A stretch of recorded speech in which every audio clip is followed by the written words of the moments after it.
Pageant queen's क्या कहते हैं, स्टेज पे आती हैं, चलती हैं और क्राउन लेके चली जाती एग्जैक्टली। हैं। अरे यार, अब हार गई ना तो मैं अकेले नहीं हारूंगी, बट थोड़ा कॉलेज में जाके असाइनमेंट्स कंप्लीट। वाह। क्या फैमिली पहले से ही कन्विंस थी या आपको कुछ ऐसे मेहनत करनी पड़ी थी अपनी फैमिली को कन्विंस करने के लिए? स्टेज के पीछे ही हर एक लड़की के पैर में दर्द हो रहा होता है घंटों घंटों हील्स पहले से। जैसा कि मैंने पहले बोला, मैं 19 साल की हूँ, मुझसे काफ़ी ज़्यादा एक्सपीरियंस लड़कियाँ, मुझसे काफ़ी ज़्यादा बड़ी लड़कियाँ और बहुत सुंदर सुंदर देश भर की सुंदरियाँ वहाँ पे आई थी। कि सिर्फ आप सुंदर हो या फिर आप हाइटेड हो, फेयर हो, तो लोगों को ये लगता है कि आपके लिए रास्ते आसान हो जाते हैं या फिर बहुत ज़्यादा स्मूथ हो जाते हैं। अच्छा, किस किस तरीके के क्वेश्चंस आपसे किए गए थे उस दौरान?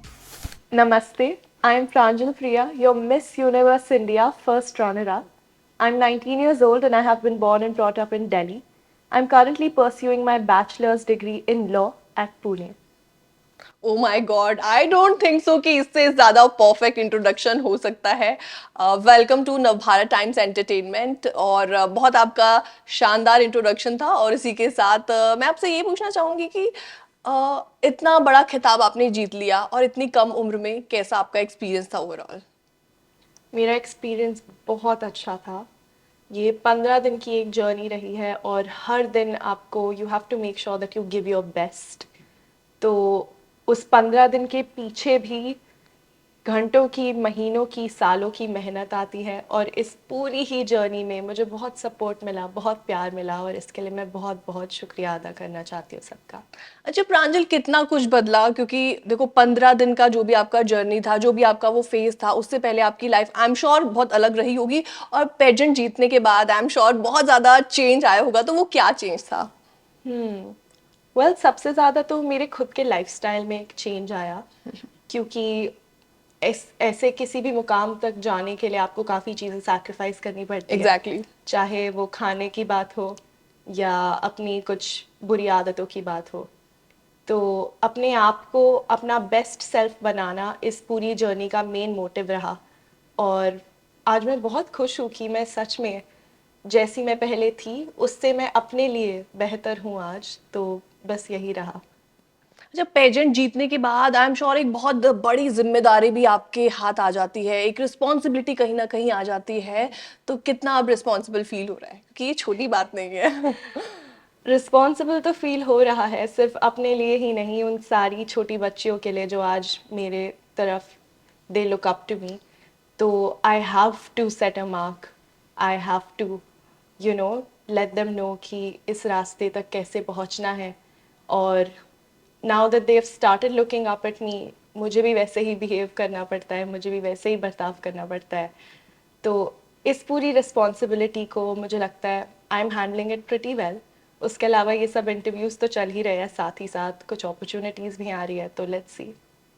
अच्छा, आपने कभी सोचा था या फिर आपका बचपन से ये सपना था कि मैं इस तरीके के कॉन्टेस्ट में पार्टिसिपेट करूंगी? और लाइक आपको नहीं पता होता कि फ्यूचर में क्या लिखा होता है, या आपका ऑलरेडी ये सब चीज़ें प्री प्लान थी? मैं ये चीज़ आपकी जर्नी समझना चाहूंगी।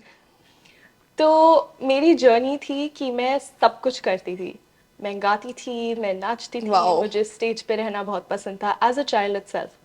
तो जब मुझे पता चला कि पैजेंट्री भी एक चीज़ होती है, तो मुझे पता था कि ये तो मैं कर सकती हूँ और ये मुझे करना है। तो आई थिंक ये मेरा सपना बन गया था जब से मैं 11-12 साल की थी। एंड मुझे अभी तक याद है, 14 साल की उम्र में मैंने मिस इंडिया का फॉर्म भी भर दिया था। वाओ, टू और अर्ली। हाँ, इनफैक्ट मैंने उस फॉर्म में लिखा था कि you will see me in the next 4 years O my God. when I become eligible for it. So since then itself I started this journey and 15 साल की उम्र में मैंने मिस टीन डीवा में पार्टिसिपेट किया। 16 साल की उम्र में मुझे वहाँ पे भी फर्स्ट रनर अप का खिताब मिला। तो वहीं से मेरी जर्नी स्टार्ट हो गई थी एंड आई मस्ट से कि अर्ली एज पे स्टार्ट करने से मुझे थोड़े एडवांटेजेस मिले। जर्नी मेरी स्मूथ ही रही है एंड जितनी भी मेहनत हो, अगर तुम पहले स्टार्ट कर देते हो तो you do get a head start. Too early obviously, बहुत जल्दी प्रांजल ने स्टार्ट कर दी थी अपनी जर्नी। और फैमिली का कैसा कंट्रीब्यूशन था? क्या फैमिली पहले से ही कन्विंस थी या आपको कुछ ऐसे मेहनत करनी पड़ी थी अपनी फैमिली को कन्विंस करने के लिए? आई थिंक किसी भी पेरेंट को एक अचंभे की बात होती है अगर बच्चा आके बोले कि मुझे मॉडलिंग में जाना है या फिर एग्जैक्टली मुझे एक पैजेंट क्वीन बनना है। तो वो उनके लिए एज अ शॉकर तो था in the start, but I think मैंने भी अपने आप को प्रूव किया पेरेंट्स को, एंड ट्रू। पेरेंट्स भी इस चीज़ में काफ़ी अंडरस्टैंडिंग रहे कि अगर बच्ची को कोई चीज़ इतनी पसंद है तो let's support her in that. तो आई थिंक उनका सपोर्ट बहुत बहुत महत्वपूर्ण रहा है मेरी जर्नी में, एंड मैं तो बहुत खुश हूँ कि मुझे उन्होंने इतना प्यार दिया। अच्छा प्रांजल, ये जर्नी बहुत ज़्यादा डिफ़िकल्ट भी थी। आई एम श्योर जीतने के बाद बहुत सारे चेंजेस भी आए हैं, लेकिन इसके बीच में क्या वो चैलेंजेस थे जो आपको फेस करने पड़े, और उनको पार करने के बाद ऑब्वियसली आपने ये खिताब जीता? आई थिंक लोगों को एक बहुत मिसअंडरस्टैंडिंग है कि पैजेंट क्वींस क्या कहते हैं, स्टेज पे आती हैं, चलती हैं और क्राउन लेके चली जाती एग्जैक्टली हैं। ऐसा बिल्कुल भी नहीं होता। उस क्राउन के पीछे इतने सालों की मेहनत होती है कि मैं आपको बता भी नहीं सकती। स्टेज के पीछे ही हर एक लड़की के पैर में दर्द हो रहा होता है घंटों घंटों हील्स पहनने से, बट फिर भी कोई हिम्मत नहीं हारता। मेरे लिए सबसे बड़ा चैलेंज जो रहा है वो रहा है अपने माइंड पे कंट्रोल करना। बिकॉज मैं, जैसा कि मैंने पहले बोला, मैं 19 साल की हूँ। मुझसे काफ़ी ज़्यादा एक्सपीरियंस लड़कियाँ, मुझसे काफ़ी ज़्यादा बड़ी लड़कियाँ और बहुत सुंदर सुंदर देश भर की सुंदरियाँ वहाँ पे आई थी। एंड कभी कभी देख के मैं भी इंटिमिडेट हो जाती थी, तो मैं भी अपने आप पे प्रश्न उठाना चालू कर देती थी। तो मेरे ख्याल से खुद की काबिलियत पे सवाल करने से लेकर खुद पे विश्वास करने तक की जो ये जर्नी रही है, ये एक सबसे बड़ा चैलेंज था जो मैंने इस पैजेंट से सीखा, और जो कि मैं ज़िंदगी में आगे अपने अपने साथ लेना चाहूँगी। बिकॉज़ हर पल अपने आप को ये बताना कि अगर मैं अपने आप पे विश्वास नहीं करूँगी तो फिर तो मैं पीछे ही रह जाऊँगी। ये एक सबसे बड़ी चीज़ थी which I had to overcome and which I will take with me. बिल्कुल। अच्छा प्रांजल, जनरली लोगों को ये लगता है कि सिर्फ आप सुंदर हो या फिर आप हाइटेड हो, फेयर हो, तो लोगों को ये लगता है कि आपके लिए रास्ते आसान हो जाते हैं या फिर बहुत ज़्यादा स्मूथ हो जाते हैं। तो what do you think about it, कि क्या वाकई में एक हाइटेड होना या ब्यूटीफुल होना सिर्फ इसका मतलब लाइक यही सिर्फ एक मापदंड है, यही एक प्रक्रिया है? बिल्कुल भी नहीं। किसी भी पैजेंट में मेरे ख्याल से पैजेंट की जो बिल्डिंग पिलर्स होते हैं वो ही इस चीज़ में बने होते हैं कि आप सिर्फ बाहर ही सुंदर ना हो, आप अंदर से भी सुंदर हो। जब आप बोलो तो आप रूम को अपने हिसाब से कॉन्कर करो। जब आप बोलो तो आप किसी को इंस्पायर करो। यू नो, हमें इस बार पूछा था कि what does beautifully confident mean to you, तो उसमें मेरा जवाब था कि beautifully confident is a heart that inspires, heals and creates a difference simply by being unapologetically itself. तो इसी हिसाब से मैं बताना चाहती हूँ कि आपको हर चीज़ में अच्छा होना पड़ता है, चाहे वो आपकी बोली हो, चाहे वो आपका दिमाग हो। ब्यूटी विद ब्रेन्स एक सब कॉन्टेस्ट होता है। उसके अलावा आप किस हिसाब से लोगों के साथ बर्ताव करते हैं, ये चीज़ भी बहुत ज़्यादा जज होती है। एंड हर चीज़ को ओवरऑल देखने के बाद ही विनर्स चूज़ किए जाते हैं। तो अगर आपको लगता है कि आप बहुत सुंदर हो और इसी के लिए आपको जिता देंगे, तो ऐसा बिल्कुल नहीं होने वाला। अच्छा, किस किस तरीके के क्वेश्चंस आपसे किए गए थे उस दौरान? बहुत अलग अलग प्रकार के क्वेश्चंस थे। फाइनल जो फिनाले नाइट था उसमें मेरा क्वेश्चन था एनवायरनमेंट के बारे में, कि उस पे लेके मेरे क्या विचार हैं, और मैं एनवायरनमेंट को बदलने के लिए और क्लाइमेट चेंज के लिए, क्लाइमेट जस्टिस के लिए मैं क्या करूँगी।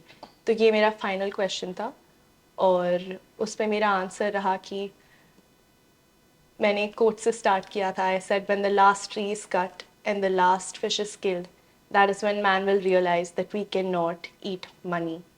तो इसका मतलब है कि ट्रू। इंडस्ट्रियलाइजेशन में हमने इतने ज़्यादा जो अपने फॉरेस्ट्स को पीछे छोड़ दिया है, एनवायरनमेंट को पीछे छोड़ दिया है। तो ये एक चीज़ है जिसमें हम कॉम्प्रोमाइज़ नहीं कर सकते। बिकॉज़ आगे बढ़ने के लिए हमको पहले ज़िंदा रहना ज़रूरी है, एंड ज़िंदा रहने के लिए नेचर की ज़रूरत है हमको। नेचर को बिल्कुल। हमारी ज़रूरत नहीं है, और ये जब तक इंसान नहीं समझेगा ना, तब तक we are just creating our own demise. बिल्कुल, और बहुत ही परफेक्ट तरीके से इस क्वेश्चन को आंसर किया गया, और यही रीज़न है मेरे ख्याल से कि आज आप हमारे साथ में बैठे हो। अच्छा, फैमिली का किस तरीके का सपोर्ट था थ्रू आउट? फैमिली का सपोर्ट, मैं सच बताऊँ तो फैमिली का सपोर्ट मैं जैसे ही फाइनलिस्ट बनी ना, तभी से बहुत ज़्यादा हो गया। Oh wow.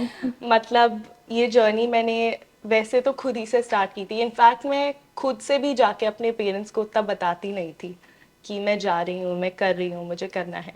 बट मैं जैसे ही फाइनलिस्ट बनी तो पेरेंट्स का सपोर्ट बहुत मिला मुझे, जितना मैंने नहीं सोचा था उससे भी ज़्यादा मिला।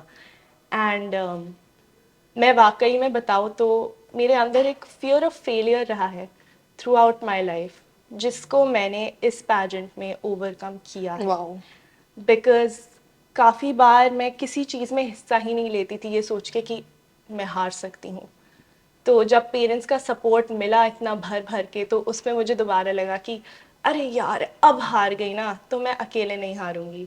बट फॉर्चुनेटली मेरे सेकंड आने पर भी मेरे पेरेंट्स को मुझ पे आज इतना गर्व है और उन्होंने मुझे इतना प्यार दिया है, इतना प्यार दिया है कि मेरे अंदर से भी वो फियर ऑफ फेलियर बाहर आ गया है। आई थिंक इस पैजेंट ने मुझे कुछ और दिया हो या ना दिया हो, उन्होंने मुझे अपने पेरेंट्स के साथ और क्लोज किया है। एंड ये एक ऐसी चीज़ है जो जिसके लिए मैं बहुत खुश हूँ। अच्छा प्रांजल, आपके तरह से बहुत सारी ऐसी लड़कियां होती हैं जो पेजेंट में पार्टिसिपेट करना चाहती हैं, देखती हैं, तो उनको आपका क्या मैसेज जाएगा? किस तरीके से उनको प्रिपेयर करना चाहिए और कौन से वो पॉइंट्स ऐसे होते हैं जो उनको फोकस करने चाहिए? हाँ जी। बहुत सारी लड़कियां ये सपना देख के आती है और एग्जैक्टली बहुत अच्छा सपना है, बिकॉज इस स्ट्रीम से बहुत एक्सपोजर मिलता है, बहुत कुछ आपको सीखने को मिलता है, अपनी खुद की सेल्फ ग्रोथ की जर्नी मिलती है। एग्जैक्टली। तो उस हिसाब से अगर आपको पैजेंट के लिए प्रिपेयर करना है तो सबसे पहले तो डू योर रिसर्च। देखो कि आपको कौन से पैजेंट में जाना है, आप कौन से पैजेंट के लिए सूट करती हैं, बिकॉज हर किसी का एक अलग क्राइटेरियन होता है। उसके बाद look for a trainer, look for a coach और look for somebody who is experienced who can guide you through this. शायद कोई पुरानी क्वीन आपके टच में हो या ना भी हो, तो भी आप देखिए, यूट्यूब से देखिए, बहुत सारे सोर्सेज है आजकल तो देखने के लिए। उसके बाद फिर अपनी ट्रेनिंग स्टार्ट कीजिए, क्योंकि वो एक ग्रूमिंग होती है, वो एक पॉलिशिंग होती है, जो कि किसी भी पैजेंट में जाने के लिए लोगों को चाहिए ही बिल्कुल। चाहिए होती है। तो उस हिसाब से अपना एक शेड्यूल बनाइए कि मैं पैजेंट तक कैसे पहुंचूंगी, और बस अपनी पूरी मेहनत करिए।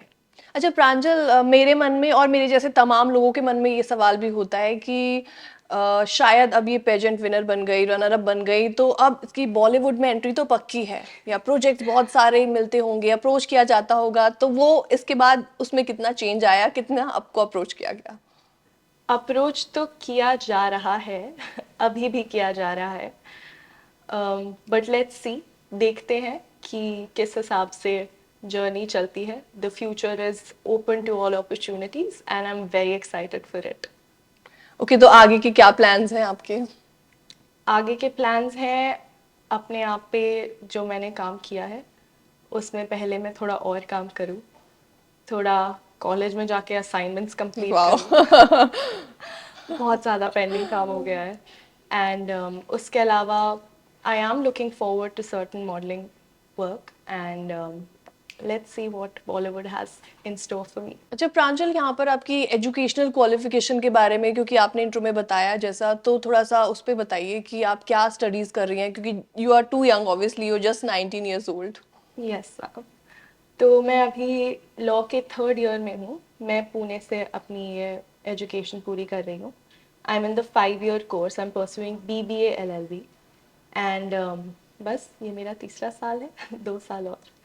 बिल्कुल, और आई एम श्योर आप बहुत सारे लोगों के लिए, बहुत सारी लड़कियों के लिए इंस्पिरेशन बनी हूँ, और बहुत अच्छा लगा आपसे बात करके, बहुत कुछ सीखने को भी मिला, और जिस तरीके से आपने क्वेश्चंस के आंसर दिए वाकई काफ़ी ज़्यादा इंस्पायरिंग था। बहुत अच्छा लगा आपसे बात करके। Thank you so much ma'am, मुझे बहुत अच्छा लगा यहाँ पे आके।